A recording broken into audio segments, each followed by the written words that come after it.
السلام علیکم پیارے دوستو، کیا حال ہے؟ آج میں آپ کے ساتھ ایک اہم ٹاپک پہ بات کرنے جا رہا ہوں۔ وہ ہے مختلف اداسی پن، ذہنی امراض کی اقسام اور اس کے مختلف بچاؤ حفاظتی اقدامات ٹریٹمنٹ۔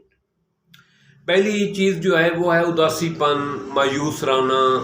خاموش رہنا، چپ چپ رہنا اور کام کرنے کو دل نہ کرنا، اور ہر وقت جو ہے نا ذہنی طور پر کھوئے رہنا۔ یہ ایک کسی کام میں ناکامی کی وجہ بھی ہوتی ہے اور کسی بڑے ذہنی صدمے کا سبب بھی ہوتی ہے یہ پرابلم، اور یا کسی بڑے امیج سے جو ہے نا ٹارگٹ کو اچیو نہ کرنے کی وجہ سے بھی ہوتا ہے، یا معاشی اور سماجی بیہیویئر بھی ہوتے ہیں لوگوں کے، اس وجہ سے انسان کے اندر یہ ایسی علامات نا امیدی، مایوسی، اداسی، سستی اور کسی کام میں جی نہ لگنا، تھوڑی سی دیر کام کرنے کے بعد جو ہے دل کرنا کہ اس کام کو چھوڑ دوں، کام چھوڑ دینا، یہ اس قسم کی علامات ہوتی ہیں۔ ان کا علاج موٹیویشن سے کیا جا سکتا ہے، اور اس قسم کی اگر علامات ہوں تو آدمی کو موٹیویشن ٹائپ کی ویڈیو دیکھنی چاہیے، موٹیویشن پازیٹیو لوگوں کے ساتھ ملنا چاہیے، پازیٹیو لوگوں میں بیٹھنا چاہیے، اور اگر زیادہ پرابلم ہو تو سائیکٹرسٹ کو دکھانا چاہیے۔ یہ سائیکالوجی کا مسئلہ ہے۔ اسی طرح کچھ لوگ ایسے ہوتے ہیں جن کو ڈراؤنے خواب آتے ہیں اور ذہن میں جو ہے نا مختلف قسم کے جو ہے نا خوفناک قسم کے خیالات آتے ہیں۔ حادثے کے متعلق میں چلوں گا تو حادثہ ہو جائے گا، میں سوؤں گا تو مجھے جو ہے نا کوئی چیز ڈس لے گی، یا میرا کوئی گلا دبا دے گا۔ ہر وقت اس کے ذہن میں اس قسم کے خیالات چل رہے ہوتے ہیں جیسے وہ سہما ہوا ہو، خوف ہو، اس کو ہر وقت خوف اس کے ذہن پہ سوار رہتا ہے۔ وہ جس کو کہتے ہیں کہ انڈر کنفیڈنس، وہ لوز کنفیڈنس ہو جاتا ہے، اس کے اندر ہر وقت جو ہے نا خوف ستاری رہتا ہے، اس کو ہر وقت یہی نظر آتا ہے کہ یہ آدمی میرا مخالف ہے۔ اگر دو آدمی بات کر رہے ہیں کہیں تو وہ یہ سوچتا ہے کہ یہ آدمی میری خلاف ہی بات کر رہے ہوں گے۔ لوگوں پہ شک کرنا، گھر والی پہ شک کرنا، بہن بھائیوں پہ شک کرنا، اور ہر آدمی کو اپنا دشمن سمجھنا، اور ہر ہونے والی بات کو یہ سمجھنا کہ پتہ نہیں میرے ساتھ کیا ہوگا۔ جو ہی صبح طلوع ہو وہ ہر وقت یہ سمجھے کہ یہ دن میرے لیے بہت خوفناک ہے، شام ہو تو وہ سوچے کہ یہ شام میرے لیے خوفناک ہے، اور ہر وقت جو ہے نا خوف اور پریشانی کے عالم میں۔ یہ ڈپریشن کی اس سے زیادہ سیریس حالت ہے۔ اگر اس قسم کا کوئی مریض ہے، آپ کو محسوس ہوتا ہے کہ ہر وقت ایک آدمی بالکل خوف میں، بالکل مایوسی میں، بالکل نا امیدی میں، اس کے ذہن میں ہر وقت سوئسائڈ کے خیال آتے ہوں گے، وہ زندگی سے تنگ ہوگا، زندگی اس کو اچھی نہیں لگے گی، وہ ہر وقت جو ہے نا خود کو نقصان پہنچانے کے یا کسی اور کو نقصان پہنچانے کے بارے میں منصوبہ سوچتا رہے گا، تو اس قسم کے مریض کو فوری طور پر ڈاکٹر کے پاس لے جانا چاہیے، سائیکالوجسٹ کے پاس لے جانا چاہیے اور اس کی علاج کرنا چاہیے۔ اس چیز کو یہ نہ سمجھنا کہ یہ خواہ مخواہ کر رہا ہے، یہ ڈرامہ کر رہا ہے، اس پہ کوئی جن بھوت ہے، نہ اس پہ جن بھوت ہے، نہ وہ ڈرامہ کر رہا ہے، یہ اس کا ریئل پرابلم ہے۔ اس کو سائیکٹرسٹ کو ضرور دکھائیں، اس کا علاج کریں۔ اور ایک بات ذہن میں رکھیں، چاہے وہ ڈپریشن کا مریض ہے، چاہے وہ اس کو شیزوفریزیا کہتے ہیں، یا اس کا مریض ہے، تو یہ پرابلم جو ہے لانگ پیریڈ علاج کے ہوتے ہیں، یہ زیادہ ٹائم لگتا ہے ان کے علاج کے لیے۔ تو مریض اکثر اوقات اس کے وارثین کہتے ہیں کہ اب تو یہ ٹھیک ہے، بظاہر آپ کو ٹھیک لگتا ہے لیکن اس کا پرابلم دوبارہ کچھ عرصے بعد جاگ پڑتا ہے۔ اس مریض کا علاج لمبی مدت ہوتا ہے اور مسلسل ہوتا ہے، اور علاج کرنا چاہیے۔ یہ کوئی جن بھوت کی علامت نہیں، کسی کالے جادو ٹونے کا علامت نہیں، یہ ایک نفسیاتی ذہنی بیماری ہے، اس کا علاج ہونا چاہیے۔ تیسری قسم جو ہے وہ ہوتا ہے پاگل پن، جس کو کہتے ہیں کہ بلا وجہ روتے رہنا، بلا وجہ ہنستے رہنا، اپنے آپ چلتے پھرتے باتیں کرنا، جو ہے کھانے پینے کا اس کو خیال نہ رہنا،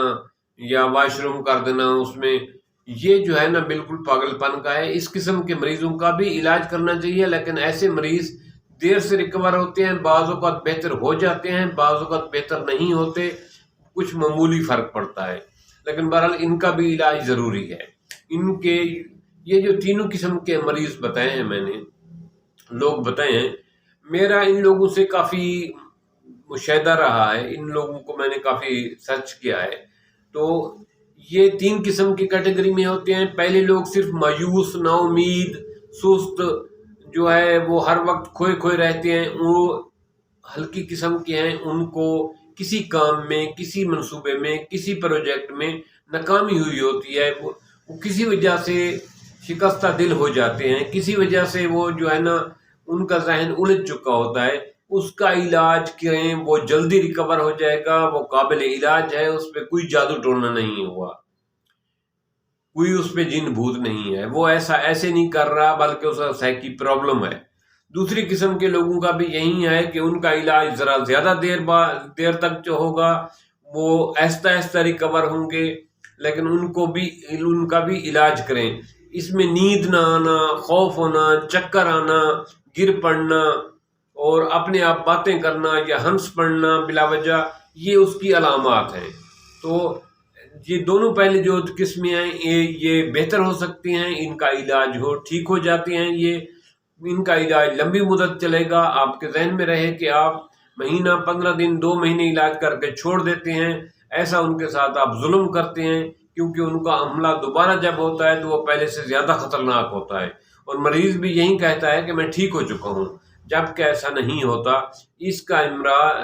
اس مرض کا علاج لمبی مدت تک چلتا ہے۔ تو جو تیسری قسم کے لوگ ہیں، جس کو ہم عام لفظوں میں ایسے کہتے ہیں کہ جن کا دماغ ٹل گیا ہو، جو پاگل ہوں، جو کہتے ہیں کہ بھی پاگل پن کے قریب ہیں، پاگل آدھی باتیں ٹھیک کرتے ہیں، آدھی باتیں جو ہے نا پاگلوں والی کرتے ہیں، ایسے لوگوں کا علاج دیر تک چلتا ہے، اور ایسے لوگ مشکل سے ریکور ہوتے ہیں، یہ کچھ بہتر ہو جاتے ہیں، کچھ لوگ ٹھیک ہو جاتے ہیں، لیکن کچھ لوگوں پہ معمولی سا اثر ہوتا ہے ادویات کا، پر ان کا علاج بھی ضروری ہے۔ ہمارے معاشرے میں اس وقت جو کنڈیشن ہے، چاہے پوری ورلڈ کی بات کریں یا پاکستان کی بات کریں، تو بہت سارے لوگ سٹریس، ڈپریشن کا شکار ہیں، نفسیاتی بیماریوں کا شکار ہیں۔ اس کی وجہ ہمارے سماجی رویے، ہمارے گھر کا ماحول، نیگیٹو لوگوں کی میٹنگ، نیگیٹو لوگوں کے ساتھ ملنا جلنا، کیونکہ ہمیں شروع ہی سے ماحول جو ملتا ہے وہ نیگیٹو ہوتا ہے۔ شروع ہی سے جب کوئی بچہ کوئی کام کرنے لگتا ہے، کہتے ہیں آپ سے نہیں ہوگا، آپ سے، اگر وہ خدا نخواستہ ناکام ہو جاتا ہے، تم تو ہو ہی نہیں کٹھو، تم سے ہو ہی نہیں سکتا۔ میں نہ کہتا تھا کہ یہ کسی کام کا نہیں ہے، میں کہتا تھا کہ یہ جو ہے نا پوری زندگی کچھ نہیں کرے گا۔ اس قسم کے نیگیٹو ورڈ بول کر جو ہے نا ہم اس کو نیگیٹو بنا دیتے ہیں، ہم اس کو نفسیاتی مریض بنا دیتے ہیں۔ ہمارا ایک عزیز تھا، اس نے میٹرک میں بہت اچھے نمبر لیے، اپنے علاقے میں اس کے مقابلے کا کوئی بچہ نہیں تھا، سب سے زیادہ نمبر لیے ہیں۔ ایف ایس سی میں جو ہے نا وہ 1-2 ٹیسٹ میں اس کے نمبر اچھے نہیں ہے، تو ان بچوں نے ان کے گھر والوں کو بتایا، تو اس کے نمبر جو ہے نا اب تو نمبر اچھے نہیں آ رہے، دوسرا تیسرا ٹیسٹ ہے، تو گھر والوں نے، اسکول والوں نے، کلاس فیلو نے اس کو جو ہے نا اریٹیٹ کرنا شروع کر دیا، اس پہ تنقید کرنا شروع کر دی، اس پہ مذاقیں کرنا شروع کر دی۔ اس کا رزلٹ یہ ہوا کہ وہ مستقل طور پر احساس کمتری کا شکار ہو گیا، نفسیاتی مریض ہو گیا۔ اگر بچے میں کچھ چھوٹی موٹی کمی آ رہی ہے تو اس کو اپریشیٹ کریں، اس کی وجہ ڈھونڈیں کہ کیا وجہ ہے، اس کو حوصلہ دیں، اس کو حوصلہ بڑھائیں، اور اس کو بجائے اس کے کہ آپ بچے کی پیمائش، اس کے دماغ کی پیمائش اس کے نمبروں سے کرتے ہیں، نہیں ہے۔ نمبر اس کی جو ہے نا اس کی قابلیت کا ٹیسٹ نہیں ہے، یہ تو ہماری میموری کا ٹیسٹ ہے، ہماری یاداشت کا ٹیسٹ ہے۔ آپ بچوں پہ رحم کریں، اپنے ارد گرد والوں پہ رحم کریں، ان کے جو چھوٹے موٹے مسئلے ہیں ان کو اتنا زیادہ زیچ نہ کریں، اتنا زیادہ وہ ان کو پریشان نہ کریں کہ گھر کے 10 افراد اگر ایک آدمی کے پیچھے پڑ جائیں گے تو ذہنی مریض ہونا ہی ہونا ہے۔ اسی طرح سکول کے